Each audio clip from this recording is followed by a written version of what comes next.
There's a certain kind of person who experiences the world more deeply than most. A short conversation stays in their mind for days. A simple glance makes them wonder what it really meant. While others move on, their mind keeps replaying every detail. On the outside, they smile, laugh, and tell everyone they're fine, but inside, their brain is processing everything at a much deeper level. Psychology suggests this isn't simply overthinking, it's the way their nervous system has been wired since birth. Today, we'll uncover the psychology behind people who feel everything deeply through 10 fascinating truths backed by science. Whether you recognize yourself or someone you love, you'll understand why some people experience life so intensely.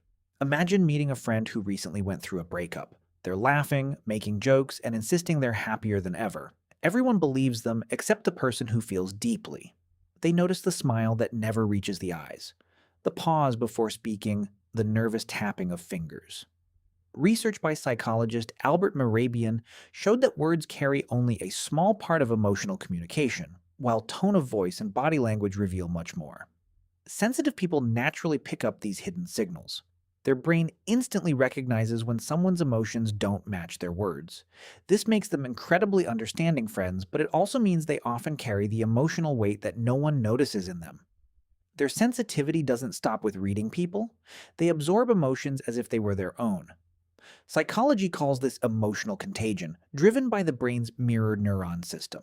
Seeing someone suffer can create genuine emotional pain inside them, even when it's only a movie or a stranger online. In ancient times, this ability helped people sense danger within their community. Today, however, constant exposure to negative news and social media can overwhelm them, leaving them emotionally exhausted from carrying feelings that were never theirs. Their nervous system is also highly sensitive to the world around them. Loud music, crowded places, bright lights, strong smells, and constant background noise can quickly become overwhelming.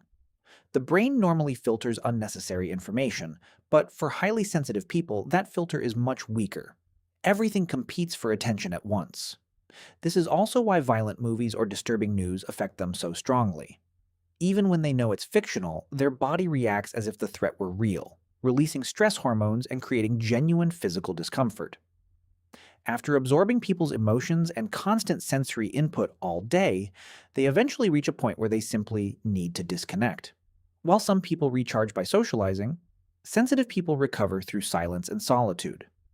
Psychology explains this as the body's need to reduce accumulated stress. Without quiet time, they become mentally drained, irritable, and emotionally empty. When they come home wanting nothing more than a peaceful room, it isn't because they dislike people. Their emotional battery has simply run out. This deeper way of processing also affects how they work. Many people proudly say they thrive under pressure, but highly sensitive people rarely do. Their minds naturally analyze every detail, compare possibilities, and think several steps ahead. This depth often produces thoughtful, high-quality work, but it requires time. When they're forced to multitask or work against constant deadlines, that careful thinking is interrupted by stress, making it much harder for them to perform at their best. They don't lack ability, they simply function best in calm environments where they have space to think deeply. Their remarkable depth of processing also shapes their memories. While others forget painful moments, sensitive people often remember them with astonishing clarity. A disappointed expression, a harsh comment, or an embarrassing mistake from years ago can still feel vivid. Psychology calls this rumination. Because their brain stores experiences with intense emotional detail, remembering the event often brings back the same physical feelings they experienced at the time. This ability once helped humans avoid repeating dangerous mistakes, but today it can trap them in endless cycles of self-reflection, replaying conversations and wondering what they should have done differently. Conflict is another area where highly sensitive people struggle, not because they're weak, but because their brain treats emotional tension as a real threat. A harsh tone, criticism, or an argument can immediately activate the brain's fear center, pushing them into a freeze response. In those moments, their mind often goes blank, making it difficult to defend themselves. Instead, they may apologize, stay silent, or accept blame simply to restore peace. For them, ending the conflict feels far more important than winning it. The same sensitivity makes saying no incredibly difficult. Imagine you're completely exhausted when someone asks for a favor. You know you need rest, yet you still agree. Neuroscience shows that social rejection activates many of the same brain regions involved in physical pain. Before refusing, sensitive people vividly imagine the other person's disappointment, and that imagined pain becomes their own. Saying yes becomes a way to escape guilt, even when it means sacrificing their own needs. Over time, they begin putting everyone else's well-being ahead of their own. But this sensitivity isn't only a burden. It also allows them to experience beauty in extraordinary ways. Psychology calls this vantage sensitivity. The same nervous system that amplifies pain also amplifies joy. A piece of music can send chills through their body. A painting can move them to tears. A sunset, the smell of fresh rain, or a gentle breeze can create a deep sense of peace that others barely notice. They don't simply observe beauty, they feel it. This is why many highly sensitive people are naturally creative. They aren't creating something new as much as expressing the rich emotional world they experience every day. Their appreciation for beauty becomes the balance that helps them carry life's emotional weight. Psychologist Jay Belsky described two kinds of people using a powerful metaphor.